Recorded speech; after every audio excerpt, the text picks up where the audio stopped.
নামাজ যেহেতু বছরে দুইবারেই ঈদ হয়, এই জন্য নামাজের বিষয়ে একটু আলোচনা করব। ঈদের নামাজ 2 রাকাত 4 তাকবীর অতিরিক্ত ওয়াজিব তাকবীরের সাথে এই 2 রাকাত নামাজও ওয়াজিব, তাকবীর অতিরিক্ত হলো সেটাও ওয়াজিব। এই জন্য ঈদের নামাজে যখন আমরা আসছি, এখানে একটা কথা মনে আসছে বলি, ঈদের নামাজ ওয়াজিব, 5 ওয়াক্ত নামাজ প্রতিদিন আমার জন্য ফরজ। এই কথাটা আমার এখানে অনেক বাবার সমান আছেন, দাদার সমান আছেন, ভাইয়ের সমান আছেন, আমি সবাইকে অনুরোধ করবো আমাদের ঈদের নামাজ ওয়াজিব। অবশ্যই আমরা বছর 2বার ঈদে হাজির হই, আলহামদুলিল্লাহ, এটা অনেক বড় বিষয়। কিন্তু আসলে আমার উপর তো 5 ওয়াক্ত নামাজ ফরজ। আপনারা সকলে জানেন ফরজের মান আর ওয়াজিবের মান আল্লাহ তাআলা অনেক বেশ কম। একটা ফরজ ইচ্ছাকৃতভাবে ছেড়ে দিলে তার জন্য শরীয়তের মাসালা অনেক কঠিন। কেউ কেউ বলেছেন তার ইমানই থাকে। হ্যাঁ, অবহেলার কারণে ছুটলে সেটা একটা বিষয় গুনাহ হয়েছে, কবিরা গুনাহ হয়েছে, আমি ক্ষমা চাই, মাপ চাই, করে দিব। কিন্তু যথা সময় 5 ওয়াক্ত নামাজ পড়া এই উম্মতে মুসলিমার সকল নরনারী, বালিগ সাবালিগ প্রত্যেক পুরুষ নারীর জন্য ফরজ।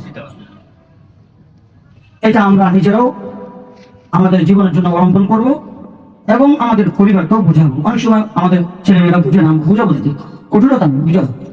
কারণ কি, রাসূল বলেছেন যে ব্যক্তি 5 ওয়াক্ত নামাজ সময় মতো গুরুত্ব সহকারে করবে, আমি আল্লাহ তাআলার পক্ষ থেকে ওয়াদা ঘোষণা করতেছি, আল্লাহ তাআলা নিজ জিম্মাতে থেকে জান্নাত দান করবেন। সুবহানাল্লাহ।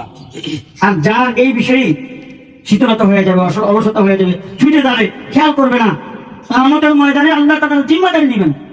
হাদিসের কঠিন ভাষা, সে কি জান্নাতে যাবে না জাহান্নামে যাবে, আল্লাহ খেয়াল করবে না। তাই এই আমাদের অবস্থা কি? জন্য 5 ওয়াক্ত নামাজ জুমা সহ আমরা অবশ্যই চেষ্টা করবো সময় মতো পড়তে।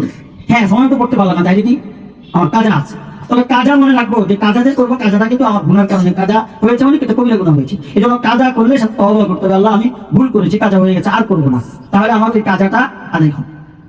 যাই হোক, আসলে মনে করলাম যে আমরা চেষ্টা করবো ইনশাআল্লাহ, যেহেতু 2 ঈদ পড়তেছি, জুমা পড়ি, 5 ওয়াক্ত নামাজ সময় মতো ইনশাআল্লাহ পড়বো। মুসলিম জান্নাতে যাওয়া, জান্নাতের চাবি আপনারা জানেন, রাসূলের হাদিসটা অনেক সুন্দর আছে, as-সালাতু মিফতাহুল জান্নাহ, নামাজ হলো জান্নাতের চাবি। আচ্ছা বলেন দেখি, তারা ভক্ত কোনো ঘরে যদি চাবি ছাড়া যাওয়া যায়, কত পেরেশানি ভালো লাগবে বলেন?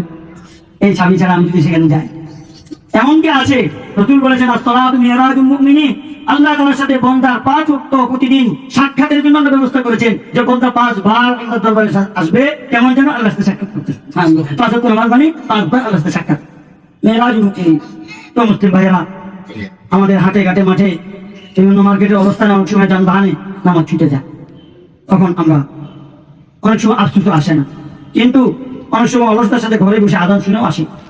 চেষ্টা করবো ইনশাআল্লাহ ওকে নিয়ত করে নামাজ ছাড়বো না। নামাজ সময় করলে আমি আল্লাহ তাআলার কাছে এটার প্রাপ্য, আল্লাহ আমাকে ইনশাআল্লাহ জান্নাত দান করবে। হ্যাঁ, পিছনে যা হয়ে গেছে তার জন্য তওবা করে অমনি কাজা আছে, যে কত ওয়াক্ত কাজা হয়েছে হিসাব করে আমি কাজাটাকে আদায় করার চেষ্টা করবো। আল্লাহ তাআলা আমাদের সকলকে তৌফিক দান করেন এবং আমাদের যারা পরিবারে যারা মা বোন আছেন তাদেরকে আল্লাহ তাআলা তৌফিক দান করেন। সকলে আমরা এই নামাজের যে বিধানটা যেটা আমরা পালন করতে পারি।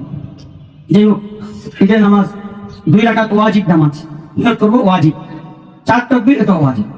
তাহলে আমি এই ইমামের পিছনে 2 রাকাত ঈদুল আজহার নামাজ অতিরিক্ত 4 তাকবীরের সাথে হয়ে তো আছি না আদায় করতেছি। আগে বলা হয়েছে